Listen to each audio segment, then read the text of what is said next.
Hi everyone, welcome. I'm Ruba Katrib, I'm the curator here at SculptureCenter, and thank you all for coming to Diedrich Diederichsen's talk tonight. We're very happy to have him here on the occasion of Cosima von Bonin's first New York City institutional exhibition, Who's Exploiting Who in the Deep Sea. So before I'll turn it over to Diedrich, I just wanted to quickly introduce the concept of the exhibition. And also to mention that after the talk is over, we're going to really try hard to move all the chairs out of here and other distracting elements so that you can hopefully get a chance to see the exhibition without so many confusing parts in it. And we'll have wine and beer in the lobby and some water too, so feel free to stay if you have the time. So this show on view right now is co-curated by myself and Sarah McCrory, who's the director of the Glasgow International. And when Sarah and I first came together to discuss doing a project with Cosima, we immediately were interested in investigating the maritime motifs in her work, which have been present since she began as an artist, yet have been underexplored. So we decided to go unabashedly forward with dealing with the sea, and each show is different. So this was at the Glasgow International, which opened in April, and they're really sister exhibitions. So each show is different and adapted to the context and venue with some crossover works. So and Cosima really gave us each carte blanche, but with the permission to create these mini retrospectives of her work using the sea as an angle. So the reason we decided to look at the sea as a metaphor within her work is that it becomes a way to look at the deep and dark as well as sunny sides of Cosima's work, her use of stuffed characters and textiles, softness and humor all come into contact with representations of domestic and wild animals in her work, pointing to the complexity of rules and rebels, transgressions, and oppression. So she commonly evokes a feeling of attraction or repulsion, which touches on the dynamics of friendship and play and authorship. And so she draws us into her work through friendly faces on sharks and googly eyes on scallops. So, and by looking at the context of the sea, we can dive more into questions of the known and the unknown, the familiar and unfamiliar, and into the complex relationships we have with the ocean, its beaches, and the many creatures that populate it. So I think Diedrich's going to get into this a little bit more and talk about some other aspects of Cosima's work, but also a deeper investigation into sculpture and sort of spineless sculpture, as he's called it. And we're really, again, happy to have him here. He's an old friend and cohort of Cosima's and has a lot of insight into her work. And we're very happy to have you here. Thank you, Diedrich. Yeah, thank you, Ruba, for having me here. I'm talking about some aspects of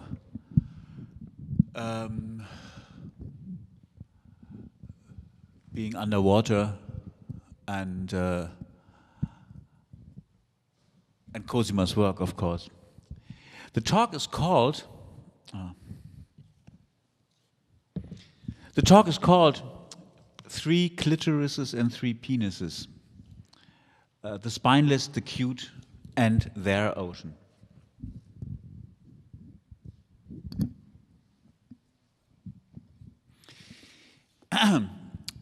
Cosima von Bonin started to have a relation with the ocean, the sea, salt water, and its inhabitants. Well, I don't know when she started to have that, but the first time it was documented, at least for my eyes, it was the show Bruder, Poul, Sticht in See.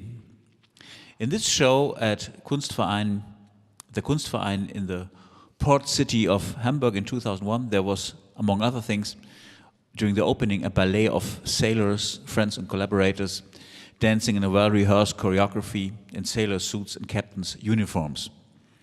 Bruder Poul means brother Poul and refers to just another discovery of an older artist by Cosima, of which she has made so many.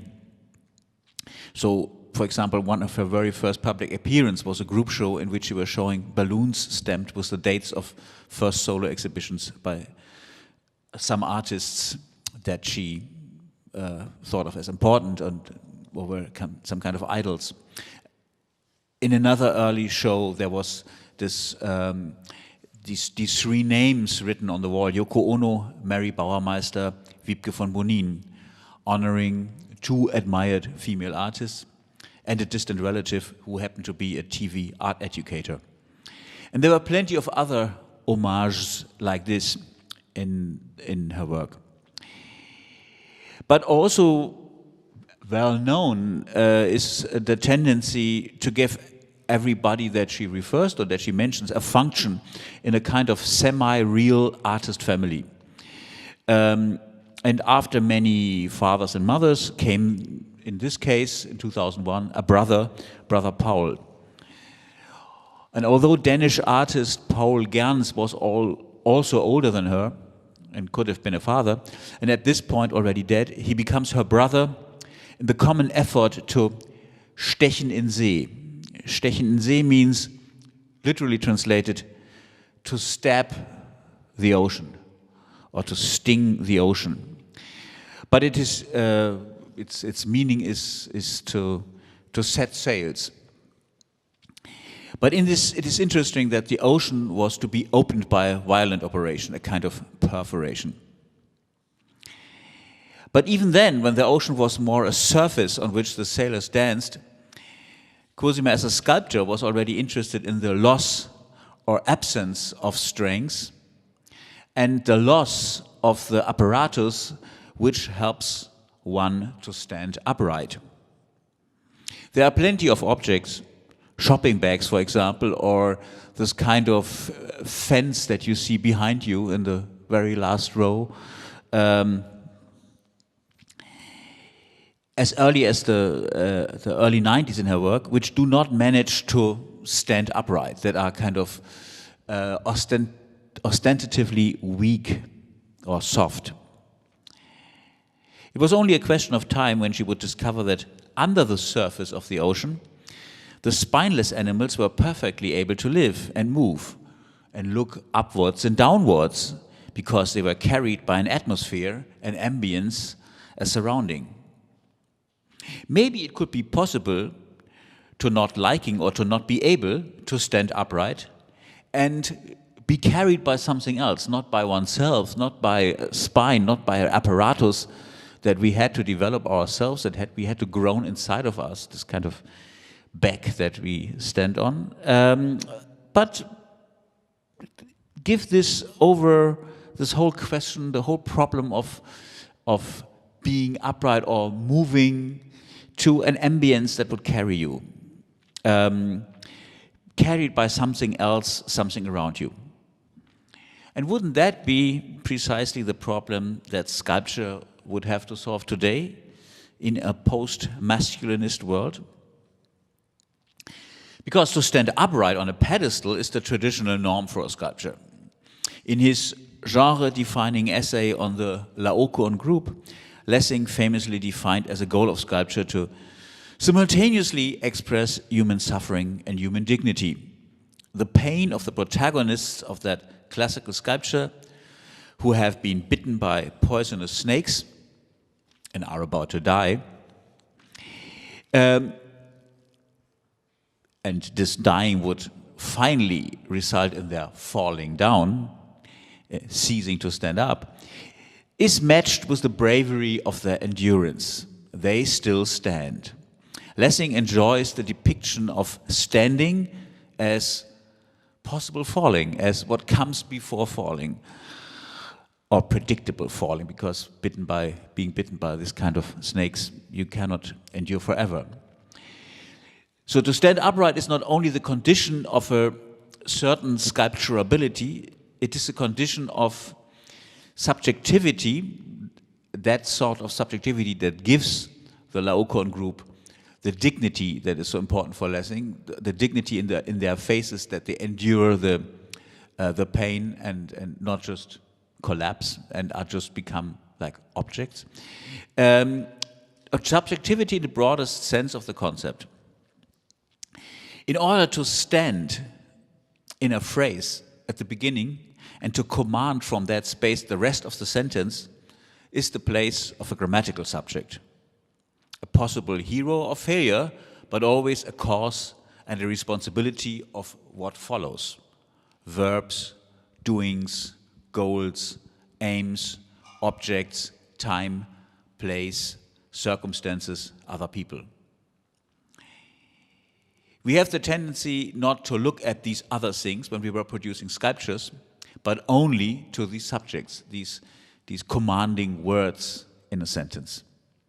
Still, 75% of all public sculptures in the public in the public realm, at least in the cities where I live, in Berlin and Vienna, are sculptures of that kind. The other are by Richard Serra or his imitators. And just this afternoon, I checked the MoMA collection. Everything is.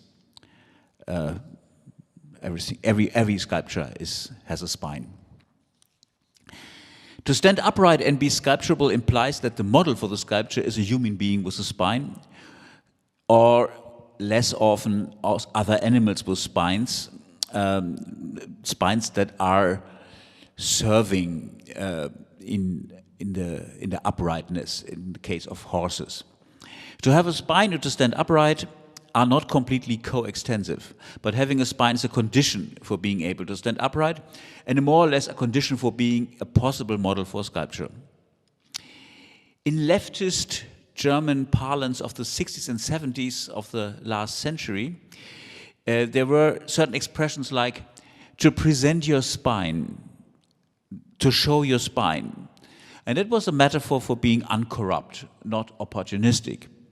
Or the upright walk was another very often used metaphor for almost the same thing, but also for the pride of the democratic or proletarian subject of history. Whereas the models for the sculptures in the cities of Vienna and Berlin are in most cases royalties, soldiers, in most cases higher ranks, and not petty bourgeois democrats or revolutionary proletarians, the transfer of the sculptural metaphor into a figure of speech migrated from the higher ranks of the old feudal and pre-democratic to the heroes of democracy and socialism. But having a spine and walking upright is not limited to the semantic panorama of heroism, both democratic and anti-democratic heroism, not limited to phallocentric modes of representation and democratic metaphors for an uncorrupt nature in a person. Beyond that lies the area of signification per se. In order to be qualified to be a sign, at least in the Western version of the symbolic order of written language, you have to resemble the upright walking human animal. Alphabets have often been constructed or reconstructed as human figures or a combination of figures. The psychological and visual mechanism of deciphering a Western text from left to right, sign by sign, resembles, as Allen Ginsberg has observed, the procedure of receiving a military parade, of walking past a front of saluting soldiers who present their meaning like a gun. To become a signed soldier sculpture, we can conclude you need a spine. Or in another world, you can also be a tree, but that would be Rodney Graham's project on trees that look like the examples in Saussure's book on science, the foundations of science of language, but in most cases it's spines. But of course we are tired of that for some time now. We prefer to be weak and lie down. we need a rest, we are sick and tired of our bones. We have two reasons for that. One is that we no longer want to be so stiff and inelegant and militaristic and phallic, because ultimately all we generate being like that is violence and submission and pain. The other reason is that flexibility is normative in contemporary capitalist work. To lie down, to be weak, is in that sense a way to prove the normative flexibility of our bones. And that, in the logic of the leftist metaphor I just used a short while ago, would mean to bow down, to give in, to let them win.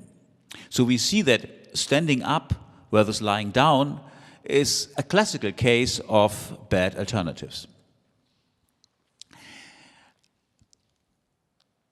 The conflict between hippie and punk also was a conflict between spine and spineless.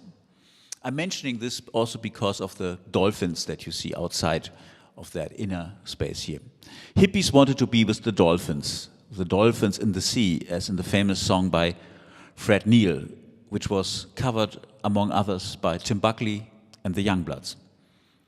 Tim Buckley was a complicated artist, and I used another song title by him to explain a different show by Cosima von Bonin. This was the Healing Festival.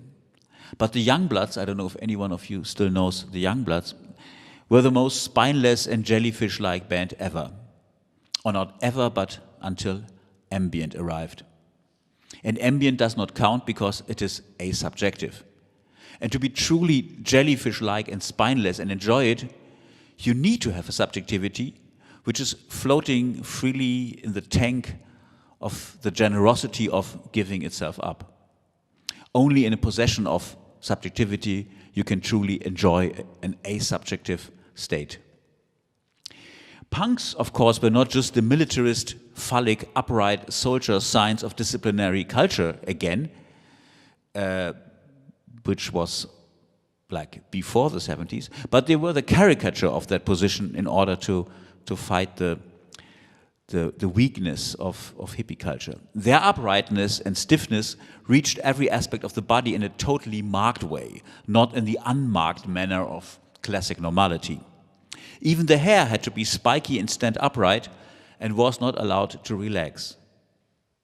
Although hair is normally the most spineless part of the body and always allowed to at least partly be weak and fragile and not resistant. Hair is the underwater part of the body, the subversive, lazy, sleepy part that also regular culture always wants to domesticate, to organize, and if necessary, to cut down. Rosalind Krauss and Yves Alain Bois famously curated the exhibition L'Informe for the Centre Pompidou on the opposite end of the spectrum of what I was talking about. One can say now as a kind of caricature not of the disciplinary spine body, but a caricature of spinelessness. Inspired by Georges Bataille's notion of the formless, the informe, they conceived a show in which things were flat and powerless on the floor, unsupported, weak. But most objects were still objects by artists, among others by Jackson Pollock, Mike Kelly, and Cindy Sherman. Pollock's canvas had been on the floor when he was dripping on it. Mike Kelly's work was also on the floor, but also included invisible objects under rugs and carpets. And Cindy Sherman's pieces were depicting a lot of horizontally flowing, semi-abject liquids. The idea was to present horizontality as an anti-concept to sculptural erection and identify the artistic result with the subject matter of Georges Bataille's idea of formlessness and abjection. And this was an idea which Bataille developed more or less as an attack on the Christian normative idea that the human body is an image of God. And therefore, in the Catholic Christian iconography, this body has developed this liquid-proof, sculpture-like body against which the formless fluids need to be evoked. Yeah, this was an important contribution to a theory of surrealist subversive anthropology, but this emphasis on horizontality is also a slightly undialectic response to the aesthetics of erection. It is indeed taking away the spine. But just to let the body fall flat on the floor and dissolve in liquids and liquidity is what we would call an absolute or a general negation. And the absolute or general negation always acts in complicity with what it negates. What is maybe needed more than that would be something like a specific negation. The specific negation is in narratives that talk about progress via negation, the one that brings history to a next step.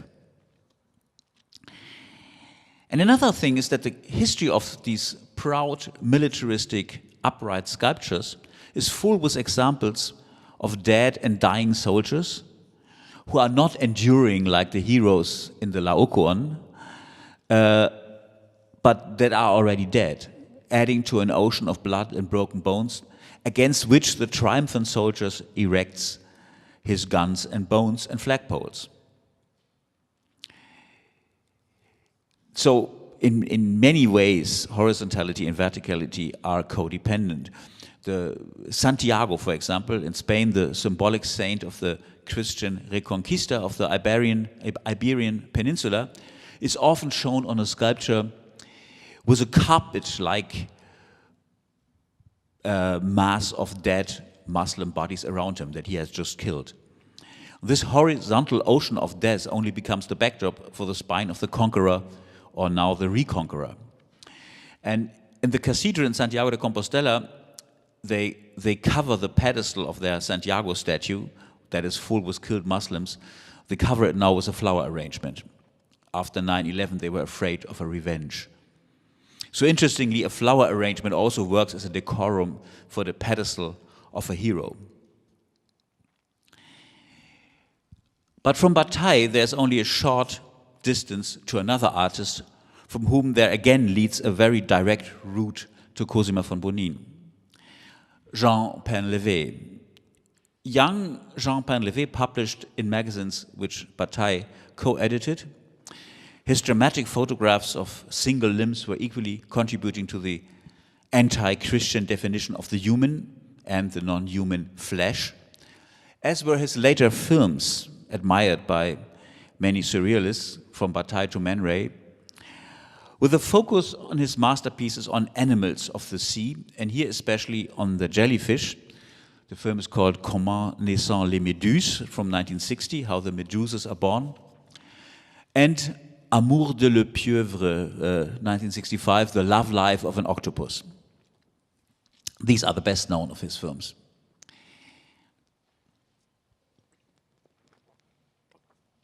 In Painlevé, the anti-subject of the anti-phallic non-erect sculpture does no longer have to lie dead on the floor. It beautifully roams in his element. In the 60s, many artists were interested in a post-gravity sculpture. Of course, Calder and his imitators, but also characters like Daniel Spurri, who were gluing or nailing entire dinner tables upside down to the ceiling, or Panamarenko building little aeroplanes. But the solution was not necessarily technology, space travel, or magic tricks. The solution that was demonstrated by Painlevé was underwater, in the deep or not so deep sea. Since the beginning of modern science fiction in Jules Verne, the two go together, space travel and underwater exploration, the territories of non-gravity or different gravity.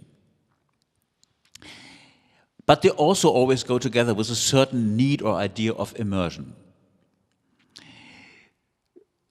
The cold, unlimited space, the so-called grand dehors of which today's speculative realists are dreaming, is not identical with this notion of space and underwater travel in the classical description and images of sci-fi. More often than not, its protagonists immerse in atmospheres, enter new worlds. They are rarely really outside in this cosmic cold of nihil, of which spec real black metal philosophy is speaking. The octopus, popularized by Pain-Levé as a proto-surrealist dream animal, was a spineless dancing beauty which had 3 hearts and a very dramatic and tragic love life. The male would die shortly after sexual intercourse, the female a little bit later, but also relatively soon after that. It would move in the most diverse ways, from rocket-like to lazy, to kind of mimicking stones and other dead objects. It was obviously curious, highly intelligent, but spineless. The only stable part of it was evolutionarily linked to a bird's beak.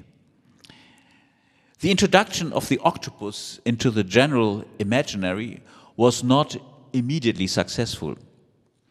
But as a secret knowledge and a secret fascination, it grew in popularity over the years. It was an exquisite fascination, not a run-of-the-mill hippie freedom allegoric cheapness. Today, in many contemporary imaginations, the octopus has replaced the dolphin as the object of a romantic desire for contact with others and aliens. In the US, there's a best-selling book called The Soul of an Octopus, a surprising exploration into the wonder of consciousness by one Cy Montgomery, who has previously also written a dolphin book. One of the most famous of the post-hippie environmentalist art projects was the so-called Dolphin Embassy by the Australian group Ant Farm. The task for the present would clearly be an octopus embassy, with or without Ringo Starr. But before we continue with the octopus and his or her part in Cosima von Bonin's underwater sculptures, let us go briefly back to surrealism. Another artist who participated on the fringes of or the periphery of surrealism and at the same time had a precarious relationship to her spine was, of course, Frida Kahlo. We all know her famous images illustrating the back pain she suffered from since her accident. I do remember that I saw in the mid-90s an image of Madonna in a newspaper article, the image in a newspaper illustrating an article about her collecting Frida Kahlo. This image showed Madonna performing on stage, photographed slightly from the back. One could see that she had an extremely well-trained back, full of muscles. I was wondering if the editor who had decided to illustrate this article with that photography was sarcastic or subversive. He or she was definitely unconsciously re-examining the straight upright back as a metaphor for emancipation and or rise of the working class, and applying it on cultural feminism. Obviously, Madonna was buying Kahlo in order to buy popular feminist art. But she also bought the ambiguity of that metaphor and its relatively problematic content as an ideological interpolation in the metaphor of Frida Kahlo's story, in which the back, the spine, is evil, and her emancipation, as told in her images, is rather one against the identification with the spine. Like Marcel Proust and Neil Young, she is known to have created masterpieces lying down. It has been told that Neil Young achieved his famously weak and non-macho singing style on his album Harvest because he had to record his voice while lying down on a bed due to terrible back pain. In the Frida Kahlo Museum in Mexico City, you can see the bed in which she painted and also died, and you can also see the last painting she painted lying down, a portrait of Stalin. The aforementioned author Cy Montgomery mentions in her book the fact that we might like octopuses so much these days because they are so distant from us in the system of creatures, the order of nature according to Linné and others. The same perspective, but a bit more systematic, is the starting point of a little book co-written by the Czech-Brazilian philosopher Willem Flusser and the French biologist and artist Louis Beck. In their Vampirotoitus Infernalis, they examine the world of the creature by that name because it is the most distant, but at the same time equally high animal in the system of creatures. Or more precisely, they look at the bifurcation between vertebrae and non-vertebrae, animals with and without spine. They do not understand this bifurcation as a starting point of a distinction between high and low, but as one between two equally plausible options. Having a spine or no spine can both get you through the night. On both sides of the distinction you have development, growth, refinement, and differentiation. The final point in the vertebra side is apparently the human. In the non-vertebra side, it's Vampirotoitus infanalis. And because Vampirotoitus sits there in the system, they decided to research him or her or it. Not the other way around. Not because they were fascinated by that animal and then later found out it sits there. And it is a very difficult animal to study. It lives 3,000 meters below the surface and it's not very often found or seen. And it is also not giant or spectacular like those giant calmars that make it from time to time to the news because they are 16 meters long. Vampirotoitus is not so big. But his uncanny, or her, or its uncanny existence has more subtle sensations. And another difference between Flusser-Beck and Montgomery is that Flusser-Beck are not trying to other the animal.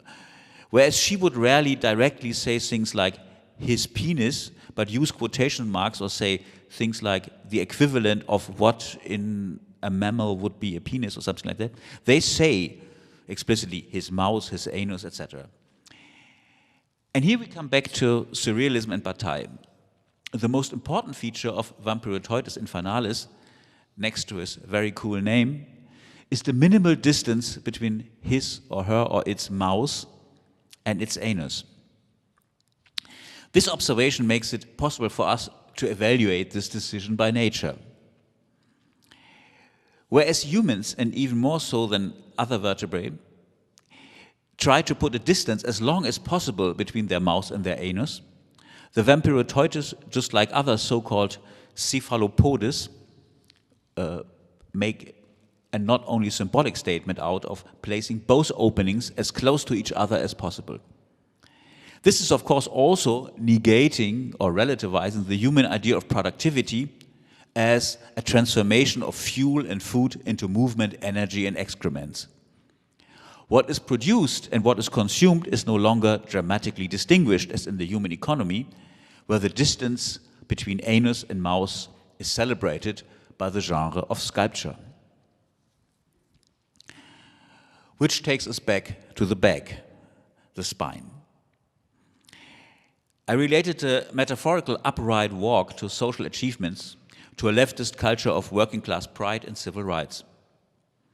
I also talked about the decay of that metaphor, and I should have added that not only backaches and other headaches of today, the big unresolved problem and the complaint that makes doctors crazy because people having backaches now and using to have headaches 20 years ago were like talking about something that could have been 2,500 different diseases and the most unprecise pain, but you cannot define it more specific. And again, in German daily parlance, there's a relatively new short expression to say, to explain why one cannot come, do it, work, have sex. Instead of saying, I have a backache, they say, I have back. It is possible, like I said earlier, to see here a historic moment, but one could also remember the French phenomenologist, philosopher, and part-time Stalinist Maurice Merleau-Ponty, for whom existence was equivalent with verticality, literally and etymologically. The standing out of exis stere, where ex out and stere from stare, from stand, was the verticality that the spine guaranteed. The more you bow down, the less you exist. This was very important, although he's not mentioning it, for Willem Flusser, who also came from the tradition of phenomenological philosophy, which also had such a big influence on minimalist sculpture.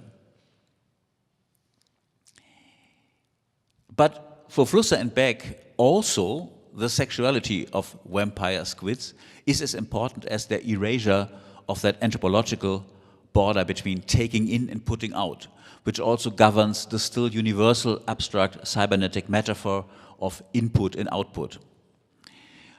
But their sexuality is a different thing. It is beautiful, giant, deadly, and indeed not comparable. And it is definitely not cute. 3 different penises, 3 different clitorises are involved, and a sexual act that lasts around 1/10 of the entire lifespan of the Vampyrotoides. But the octopuses and the other invertebrates that Cosima von Bonin has created are definitely cute, as you can all see. They don't have cold skin, but it's very nice. They are not wet, and they do not live underwater, but often in department store-like installations that are dry and well heated in winter. They take a lot from underwater animals, from squid especially, but they are in a civilized, if not pleasantly decadent way, fascinated by them. They do not naively want to swim with them, and they do not need the octopus embassy. A few years ago, Cosima von Bonin had a show which aimed for something much less modest than an embassy to contact the others, but a royal territory which was already populated by some of the soft, cuddly and cute, but also sometimes provocatively heavy and large, and even partly threatening animals, mostly spineless animals that we see here. It was called the Fatigue Empire. In it, the slightly depressed, spineless and boneless ones were distributed across the space of the Kunsthaus Bregenz. Bregenz is a town in the far west of Austria, where Austria has a border with Switzerland and Germany. And it's a city on a lake. The lake is in English called the Lake of Constanze. It's the largest lake on the territory of Germany. And on that border of the lake, there's the Kunsthaus Bregenz, where she had that show. And the Kunsthaus itself is a relatively new building, built by famous Swiss architect Peter Zumthor. Each of the exhibition rooms are illuminated from above, so that the impression to be underwater has not only influenced the show that Cosima von Bonin had there 6 years ago. Also, the current one is called La Sauna Caliente. But the animals were rather disseminating an atmosphere of royal laziness mixed with fatigue and sadness than otherness. Their solution to the sculpture problem was already so complete that they became slightly annoyed about their utopian situation, far away from the human compulsion to produce and to reproduce in some communist or royal depression. Of course, the digital person is as spineless as the underwater population, except for the fishes. There's one fish over there who at least has fish bones. His or her productive anus and his or her consumptive mouth are as close as they are with our friend the Vampyrotoides. Digital cybernetics no longer manage input and output, they just count responses. Inside and outside are no longer different spheres with a door separating them, but one sphere, as underwater or the internet. There is just recently a very popular and very widespread German TV and internet advertisement for a provider who guarantees endless data volume. You see happy people in a park chatting and laughing, but the park is underwater. There are bubbles. The happy people can breathe underwater, thanks to their connectedness. Then one of them has a bad provider and loses his connection and cannot breathe anymore. He desperately has to reach the surface, as soon as possible in order to not suffocate. Water is connection and download volume. And it's interesting that, maybe just a side idea, but these travel cards that you can buy in many cities that are used a lot by data collecting companies to produce your movement profile, like the travel card here in New York. In many cities they have these underwater names. In London they are the Oyster card. In Hong Kong they are the Octopus card. In Sao Paulo they also have this underwater name. So it's another aspect of the digital being the underwater. But this life underwater does not support the utopian idea of spinelessness as an ultimate laziness and enjoyable depression, a fancy fatigue, but it is normal and normative. It is not like real underwater. Real underwater always means that there is a surface and that that surface is a real border, and you have to cross that border and you enter another land.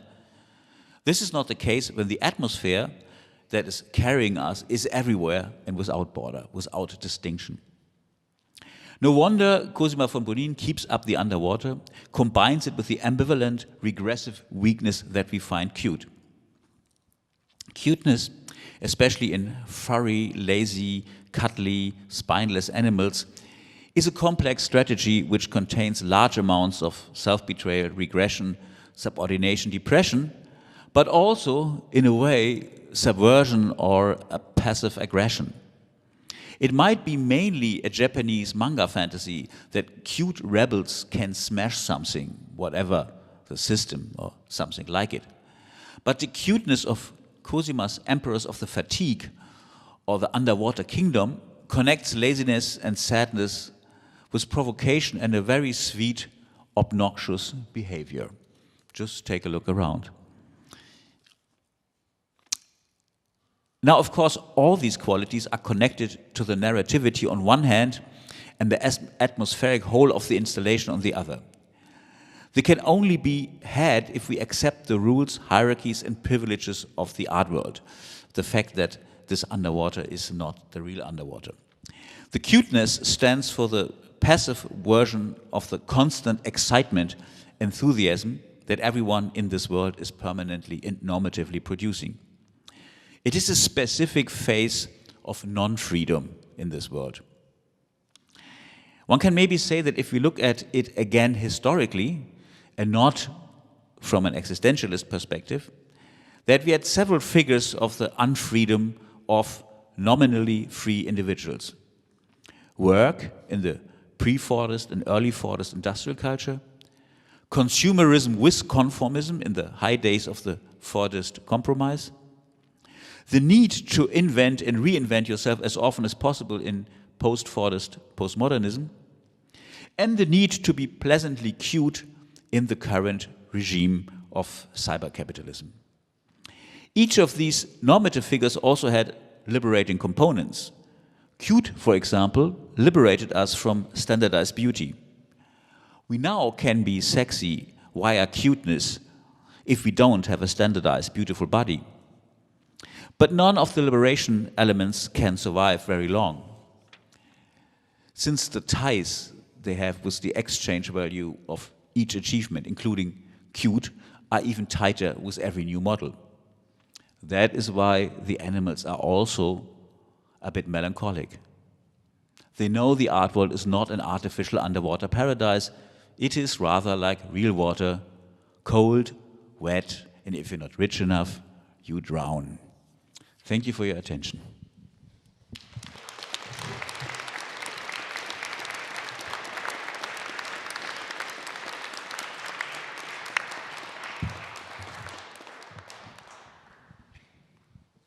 Are we doing a Q&A? Yes.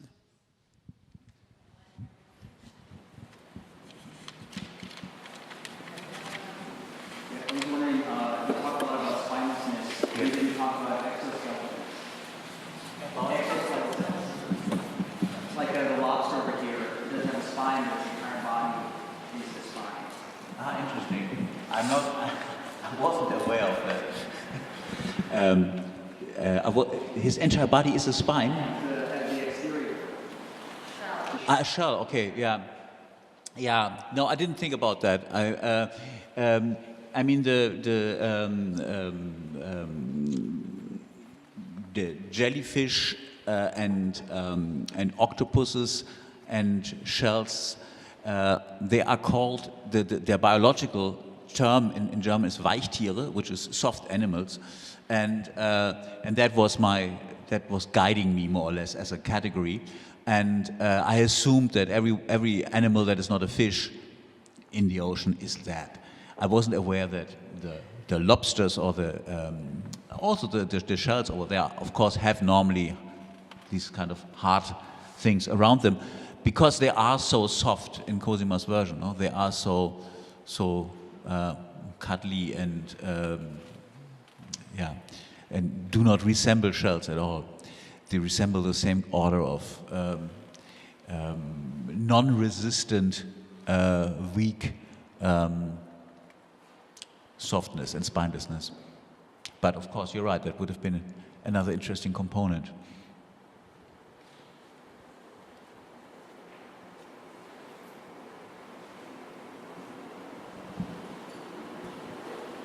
I'm not sure exactly of the connection with Cosima's work, but when you were talking about work at the MoMA that lacks a spine, I thought of Klaus Oldenburg. Do you have anything to say about the connection between Cosima's work and Oldenburg's sort of soft sculpture? Yeah, that's interesting.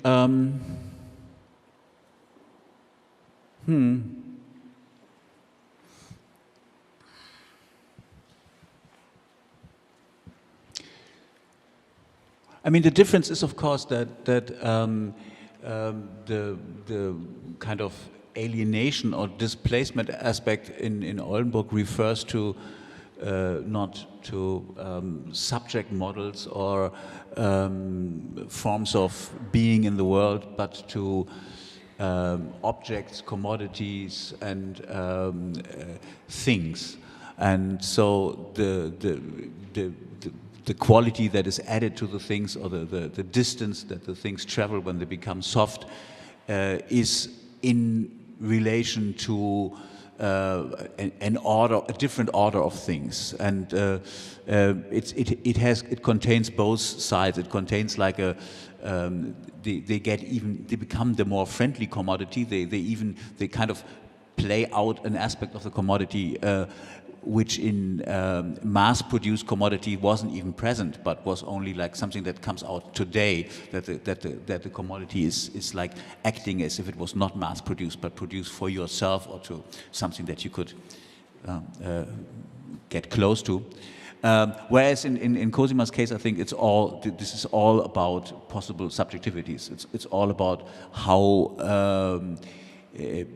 people and other beings could live, or how they could interact with their surrounding and each other.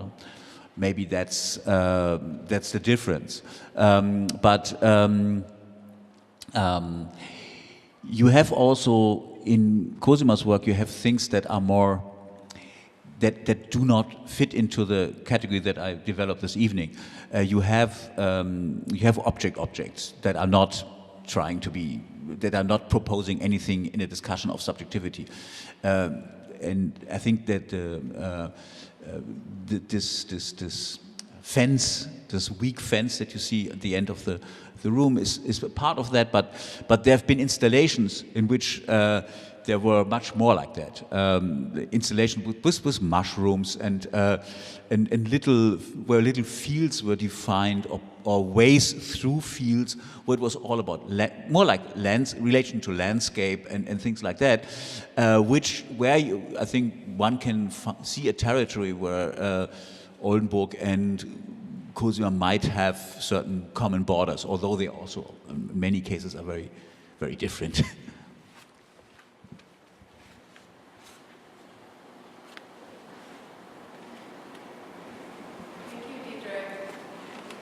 There's another question. Can you say something about bikini? About the bikini? Yeah. you get into it when you enter the water. so it's as far as I understand the installation, it's like a it's not in the center of the water where we are inside, no? And but looking up to the surface, it's something that is like a, you know, like a fire extinguisher that's on the wall, that is there on the wall in order to use it in case you need it.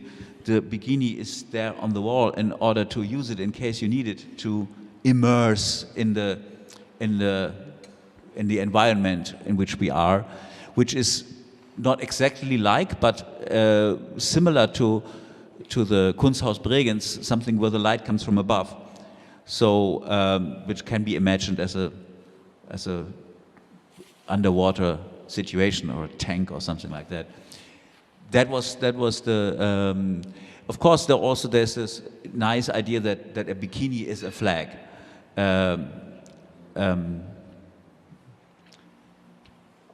Of some country that we all want to live in, I don't know.